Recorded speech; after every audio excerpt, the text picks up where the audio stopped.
हम आपको यह बताएंगे कि आज भारत की राजनीति में आरक्षण शब्द एक बार फिर से ट्रेंड कर रहा है। अमेरिका में मौजूद कांग्रेस नेता राहुल गांधी ने आज वहां से एक बहुत बड़ा बयान दे दिया। राहुल गांधी ने अमेरिका में कहा कि जब भारत के समाज में पूरी तरह से समानता आ जाएगी तब वो आरक्षण को समाप्त करने के बारे में सोच सकते हैं, लेकिन इस समय भारत में समानता नहीं है। पहले आप वो बयान सुन लीजिए कि राहुल गांधी ने आज अमेरिका में क्या कहा है भारत में आरक्षण के बारे में। We will think of scrapping reservations when India is a fair place. And India is not a fair place.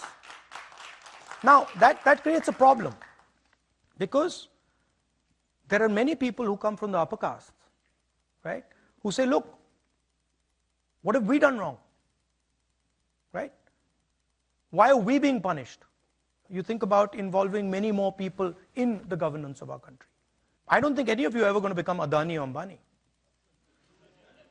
And there's a reason for that. You can't. Because those doors are closed. Rahul Gandhi के इस बयान के बाद भारत की राजनीति में भी एक भूचाल सा आ गया है। बीएसपी अध्यक्ष मायावती ने कहा है कि राहुल गांधी और कांग्रेस दलित, आदिवासी और पिछड़ों को मिलने वाले आरक्षण को समाप्त करने का षड्यंत्र रच रहे हैं। मायावती ने आज सोशल मीडिया पर जो बातें लिखी हैं वो आज मैं अपने साथ लाया हूं, आपको पढ़कर मैं सुनाता हूं मायावती ने क्या लिखा है। मायावती लिखती हैं, केंद्र में काफी लंबे समय तक सत्ता में रहते हुए कांग्रेस की सरकार ने ओबीसी आरक्षण को लागू नहीं किया और न ही देश में जातीय जनगणना कराने वाली यह पार्टी अब इस आड़ में सत्ता में आने के सपने दिख रही है। इनके इस नाटक से सचेत रहें जो आगे कभी भी जातीय जनगणना नहीं करा पाएगी। अब कांग्रेस पार्टी के सर्वेसर्वा श्री राहुल गांधी के इस नाटक से भी सतर्क रहें जिसमें उन्होंने विदेश में यह कहा है कि भारत जब बेहतर स्थिति में होगा तो हम एससी, एसटी, ओबीसी का आरक्षण खत्म कर देंगे। इससे स्पष्ट है कि कांग्रेस वर्षों से इनके आरक्षण को खत्म करने के षड्यंत्र में लगी है। सच्चाई में कांग्रेस शुरू से ही आरक्षण विरोधी सोच की रही है। मायावती ने आज ही राहुल गांधी के इस बयान के बाद अपना यह स्टेटमेंट सोशल मीडिया पर लिखा है और कहा है कि कांग्रेस तो पहले से ही इस आरक्षण को खत्म करने के षड्यंत्र में है। मोदी सरकार में सबसे बड़े दलित चेहरे चिराग पासवान ने भी राहुल गांधी से कहा है कि आरक्षण को समाप्त करना तो दूर, इसके बारे में सोचना भी अपराध है। और चिराग पासवान ने एक सोशल मीडिया पोस्ट लिखी है, उन्होंने भी यही कहा, आरक्षण समाप्त करना तो दूर, सोचना भी अपराध है राहुल गांधी जी। और वो ये कहते हैं कि संवैधानिक व्यवस्था को सुचारू रूप से जारी रखने के लिए आरक्षण जरूरी है। ऐसे में आरक्षण को समाप्त करना तो दूर, कोई उस प्रावधान से छेड़छाड़ करने के बारे में भी सोच नहीं सकता, यह चिराग पासवान ने कहा है। बीजेपी ने भी आज एक प्रेस कॉन्फ्रेंस करके राहुल गांधी पर आरक्षण विरोधी होने का आरोप लगाया और कहा कि कांग्रेस दलितों और पिछड़ों को मिलने वाले आरक्षण के खिलाफ है और राहुल गांधी इस आरक्षण को समाप्त करने की योजना बना रहे। तो राहुल गांधी जब भारत में थे तो जातीय जनगणना की बात कर रहे थे और अमेरिका में जाने के बाद उन्होंने आज यह कह दिया कि अगर भारत में असमानता समाप्त हो जाएगी तो फिर आरक्षण को समाप्त करने के बारे में सोचा जा सकता है। अब देखिए इसका मतलब क्या है। भारत की राजनीति में अगर कोई ऐसा मुद्दा है जिस पर बयान देने से कयामत आ सकती है तो वो मुद्दा है आरक्षण को समाप्त करने का मुद्दा। आज तक किसी भी पार्टी के किसी भी नेता ने या जिस भी पार्टी ने आरक्षण को समाप्त करने के बारे में जरा सी भी बात की है तो उसे इसका भारी नुकसान उठाना पड़ा है। आपको याद होगा वर्ष 2015 में बिहार के विधानसभा चुनाव से पहले आरएसएस प्रमुख मोहन भागवत ने सिर्फ इतना कहा था कि आरक्षण की समीक्षा होनी चाहिए और इसके बाद बीजेपी को जगह जगह जाकर यह स्पष्टीकरण देना पड़ा था कि संघ का मतलब वो नहीं है जो लोग समझ रहे हैं। बीजेपी ऐसा कभी नहीं करेगी और बार बार बीजेपी के नेताओं को यह बयान देना पड़ा कि बीजेपी कभी भी आरक्षण को समाप्त नहीं करेगी। लेकिन तब तक यह खबर आग की तरह पूरे देश में फैल चुकी थी। इसी तरह अगर आपको याद हो इस बार के लोकसभा चुनाव में फैजाबाद से बीजेपी के पूर्व सांसद लल्लू सिंह ने यह बयान दे दिया था कि बीजेपी को 400 सीटें इसलिए चाहिए ताकि वो संविधान में बदलाव कर सके और इस बयान से पूरे देश में यह अफवाह आग की तरह फैल गई कि अगर इस बार बीजेपी 400 सीटें जीत गई तो वो संविधान बदल देगी, और संविधान बदला तो आरक्षण के नियम भी बदल जाएंगे। और इस बयान का सबसे ज्यादा फायदा उठाया राहुल गांधी ने। उन्होंने देश के अलग अलग हिस्सों में अपनी रैलियां की। इन रैलियों में हर बार उन्होंने यही कहा कि बीजेपी संविधान को बदलने वाली है। हर रैली में वो संविधान की एक कॉपी लेकर जाया करते थे और कहते थे कि वो संविधान की रक्षा करेंगे, संविधान को बदलने नहीं देंगे, और बीजेपी संविधान को बदलने वाली है। जबकि बीजेपी बार बार ये कहती रह गई कि हम कभी संविधान को नहीं बदलेंगे। बीजेपी ने बार बार स्पष्टीकरण दिया, लेकिन तब तक ये जो दुष्प्रचार की आग थी ये पूरे देश में फैल चुकी थी और बीजेपी 400 पार कर ही नहीं पाई। और इसके जवाब में राहुल गांधी ने इस पूरे चुनाव प्रचार में जातिगत जनगणना का मुद्दा उठाया, जिसकी वजह से उन्हें 99 सीटें मिल भी गई।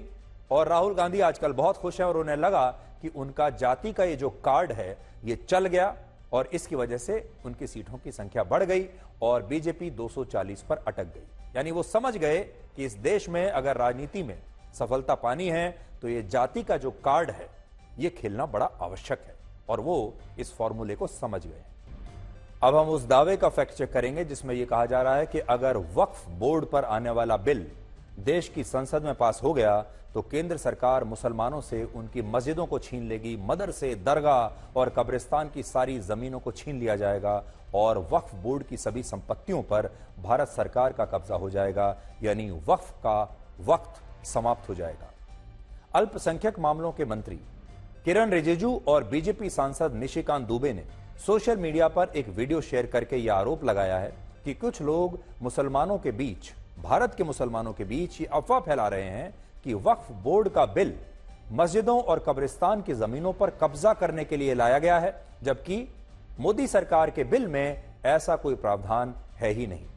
आप भी सबसे पहले कुछ वीडियोस देखिए जो आज मैं आपके लिए निकाल कर लाया हूं, जिनमें एक विशेष धर्म के लोग अलग अलग इलाकों में जाकर वहां रहने वाले मुसलमानों को यह बता रहे हैं कि अगर उन्होंने वक्फ बोर्ड पर आने वाले इस बिल के खिलाफ अपनी आपत्तियां जॉइंट पार्लियामेंट्री कमेटी को नहीं भेजी तो वक्फ बोर्ड की संपत्तियां भारत सरकार उनसे छीन लेगी और उनकी मस्जिदों और कब्रिस्तानों पर, उनके मदरसों पर जो है भारत सरकार का कब्जा हो जाएगा और उन्हें वहां से हटा दिया जाएगा। अब आप ये देखिए कि भारत के मुसलमानों में ये झूठ और अफवाह कोई और नहीं बल्कि जाकिर नायक फैला रहा है, जिसे भारत सरकार एक भगोड़ा और कट्टरपंथी मानती है और जिस पर हमारे देश में धर्म परिवर्तन से लेकर सांप्रदायिक तनाव पैदा करने और लोगों को दंगा करने के लिए उकसाने के आरोप हैं। और भारत में इस कट्टरपंथी की संस्था इस्लामिक रिसर्च फाउंडेशन पर इस समय प्रतिबंध भी लगा हुआ है, लेकिन क्योंकि ये इंटरनेट का जमाना है, ये विदेशी जमीन पर बैठकर अपने वीडियोस बना रहा है, सोशल मीडिया पर पोस्ट कर रहा है और भारत के मुसलमानों को वहीं बैठकर भड़का रहा है। वर्ष 2016 में जब भारत की सुरक्षा एजेंसियों ने जाकिर नायक के खिलाफ जांच शुरू की थी, तब वो भारत से भागकर मलेशिया चला गया था और इस समय जाकिर नायक मलेशिया का नागरिक है और इस समय वो ये सारे वीडियोस मलेशिया में बैठकर बना रहा है और भारत के मुसलमानों को वक्फ बोर्ड पर आने वाले बिल के खिलाफ गुमराह कर रहा है।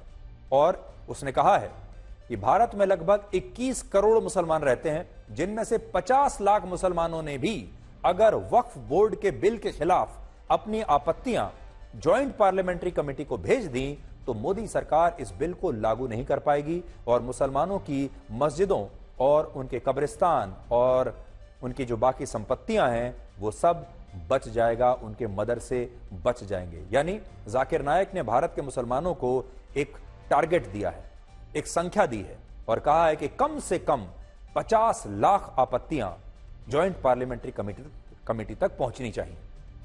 जबकि सच्चाई यह है कि लोगों की आपत्तियों से इस बिल की वैधानिकता पर कोई असर नहीं पड़ने वाला। इस बिल पर अंतिम फैसला ज्वाइंट पार्लियामेंट्री कमेटी द्वारा ही लिया जाएगा और इस कमेटी के अध्यक्ष बीजेपी के सांसद जगदंबिका पाल है और इस कमेटी में कुल मिलाकर 31 सदस्य हैं, जिसमें विपक्षी पार्टियों के सांसद भी शामिल हैं। लेकिन जाकिर नायक मलेशिया में बैठकर भारत के मुसलमानों को इस बिल पर भड़काने का जोर शोर से काम कर रहा है। लोगों को यह नहीं बता रहा है कि इस बिल में असली सही बातें क्या हैं, इस बिल का जो मकसद है वो क्या है और उसका यह कहना है कि कम से कम 50 लाख आपत्तियां जेपीसी के पास पहुंचनी चाहिए। अब इस सवाल पर आते हैं कि क्या वाकई में वक्फ बोर्ड पर आने वाले इस कानून में ऐसा कोई प्रावधान है जो मुसलमानों से उनकी मस्जिदों को छीन ले, कब्रिस्तानों को छीन ले, उनके मदरसों की जमीनों को छीन ले? तो इसका जवाब यह है कि वक्फ बिल में इस तरह का कोई प्रावधान नहीं है जिससे मस्जिदों और कब्रिस्तान की जमीनों को छीना जा सके।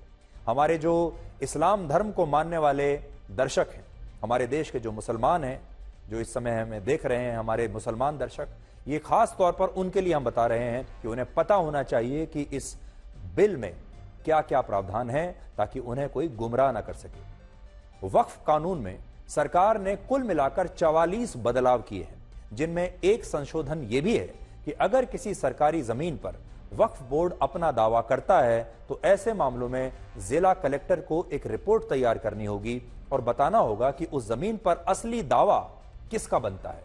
और अगर जांच में इस बात की पुष्टि हो जाती है कि वो जमीन सरकार की है तो जिला कलेक्टर को उस जमीन का रजिस्ट्रेशन रेवेन्यू रिकॉर्ड्स में करवाना होगा और इसके बाद सरकार उस जमीन को वक्फ बोर्ड से अपने कंट्रोल में ले लेगी। लेकिन इस प्रावधान में यह कहीं नहीं लिखा है कि जो मस्जिदें और कब्रिस्तान हैं उन जमीनों को सरकार मुसलमानों से छीन लेगी। सच्चाई यह है कि मौजूदा वक्फ कानून में वक्फ बोर्ड और वक्फ काउंसिल को इतने ज्यादा बड़े बड़े अधिकार दे दिए गए हैं कि वो किसी भी जमीन पर अपना दावा करके उसे अपने कब्जे में लेने का नोटिस भेज सकते हैं। और वक्फ का कहना है कि उसकी जमीनें निजी जमीनों की श्रेणी में आती हैं, यानी ये प्राइवेट लैंड है और उन पर कोई कब्जा नहीं कर सकता। लेकिन इस बिल में जब यही बात सरकार कहती है और सरकार यह नियम बनाती है कि सरकार की जमीन पर वक्फ बोर्ड भी कब्जा नहीं कर सकता, तो इस प्रावधान के खिलाफ यह दुष्प्रचार किया जाता है कि सरकार मुसलमानों से उनकी मस्जिदें और कब्रिस्तान छीनना चाहती है, जबकि केंद्र सरकार का कहना है कि यह दावे पूरी तरह से गलत हैं और यह बिल इस समय ज्वाइंट पार्लियामेंट्री कमेटी के पास विचाराधीन है। तो देखिए, इसे अंग्रेजी में हम डबल स्टैंडर्ड्स कहते हैं। वक्फ बोर्ड यह कहता है कि अगर जमीन पर उसका दावा है और वो जमीन किसी और की है तो वक्फ बोर्ड अपनी जमीन पर दावा कर सकता है और उस जमीन को उस व्यक्ति से ले सकता है या संस्था से ले सकता है। लेकिन जब सरकार यह कहती है कि अगर सरकारी जमीन पर वक्फ बोर्ड ने या किसी और ने कब्जा किया हुआ है तो सरकार उस जमीन को वापस ले सकती है, इस पर वक्फ बोर्ड को आपत्ति है। हम लगातार टोल टैक्स पर अपनी ये मुहिम आपके लिए चला रहे हैं क्योंकि आप सब ने पूरे देश से, जिस भी शहर में आप रहते हैं, आपने हमें बहुत सारी चिट्ठियां लिखी हैं और हमें बताया है कि आपके यहाँ, आपके इलाके में क्या क्या समस्याएं हैं। और ये जो खबर हमने आपको दिखाई, लेकिन इस खबर पर आपको इन 5 बातों के बारे में भी आज पता होना चाहिए, क्योंकि तस्वीर के 2 पहलू होते हैं। एक तो हमने आपको दिखा दिया, अब दूसरा पहलू भी देखिए। जब हमने और तहकीकात की इस टोल रोड के बारे में तो इसमें और बहुत सारी बातें पता चली। पहली बात, 230 किलोमीटर लंबे इस नेशनल हाईवे का निर्माण यूपीए की सरकार के समय वर्ष 2009 में हुआ था। तो ये जो हाईवे आप देख रहे हैं, इसका निर्माण हुआ था, इसका जो कॉन्ट्रैक्ट दिया गया था, सारी जो इसकी लीगल फॉर्मेलिटीज की गई हैं, वो सब 2008 और 9 में हुई हैं, जब यूपीए की सरकार सत्ता में थी। दूसरा, जिस प्राइवेट कंपनी ने 12 वर्षों तक इस नेशनल हाईवे से टोल टैक्स वसूला है, उस कंपनी को कॉन्ट्रैक्ट भी यूपीए की सरकार ने ही दिया था और उसी समय से इस हाईवे के निर्माण में बहुत सारी खामियां आ रही थी, जिसके कारण केंद्रीय सड़क एवं परिवहन मंत्रालय ने वर्ष 2022 में इस प्राइवेट कंपनी का कॉन्ट्रैक्ट रद्द भी कर दिया था और उसे आगे रिन्यू करने से इनकार कर दिया था, जबकि यह कंपनी अपने कॉन्ट्रैक्ट को आगे बढ़वाना चाहती थी, लेकिन इसका एक्सटेंशन रोक दिया गया।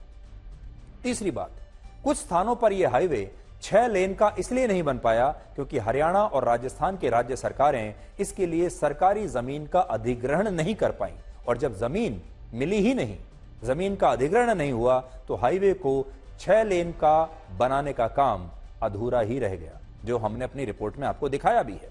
और इस हाईवे पर उन्हीं स्थानों पर गड्ढे हैं जहां हाईवे की मरम्मत और नई सड़कों का निर्माण हो रहा है, ऐसा सरकार का कहना है। और पांचवां, इस हाईवे पर ट्रैफिक जैम को देखते हुए सरकार ने अब एक वैकल्पिक एक्सप्रेसवे बनाया है जो राजस्थान के बांदीकुई से होकर गुजरता है। तो सरकार का इस पर क्या कहना है वो भी आज हमने आपको बता दिया है। सरकार का यह भी कहना है कि उन्होंने जो इस पूरे सड़क पर जो पैच है जिस पर बहुत सारे गड्ढे हैं, जहां रखरखाव अच्छा नहीं है, उसका संज्ञान लिया है सरकार ने। और हमारे दर्शकों के कहने पर अब सरकार वहां पर मेंटेनेंस का काम और अच्छे से करेगी। अब आप ये देखिए कि हमारे देश में टैक्स देने के बदले लोगों को क्या मिलता है। हमारे देश में टोल टैक्स के अलावा भी कितने सारे टैक्स हैं जो गाड़ी खरीदने वाले हर व्यक्ति को भरने होते हैं। जब आप गाड़ी खरीदने जाते हैं तो आपको उस गाड़ी की वास्तविक कीमत पर 28% जीएसटी देना होता है, जिसमें 14% जीएसटी केंद्र सरकार को और 14% राज्य सरकार को मिलता है। अगर आप स्कूटी या बाइक खरीदते हैं तो उस पर भी आपको 28% जीएसटी देना होता है। 28% जीएसटी के बाद गाड़ियों पर 17% रोड सेस अलग से लिया जाता है, इसे आप रोड टैक्स कह सकते हैं।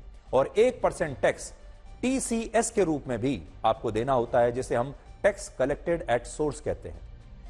गाड़ी खरीदते वक्त आपको कार इंश्योरेंस भी लेना होता है, जिस पर 18% जीएसटी अलग से लिया जाता है आपसे। और जब आप अपनी गाड़ी का पॉल्यूशन सर्टिफिकेट लेने के लिए जाते हैं तो उस पर भी आपको अलग से 18% जीएसटी देना होता है। और यह सूची लंबी होती चली जाती है, खत्म नहीं होती।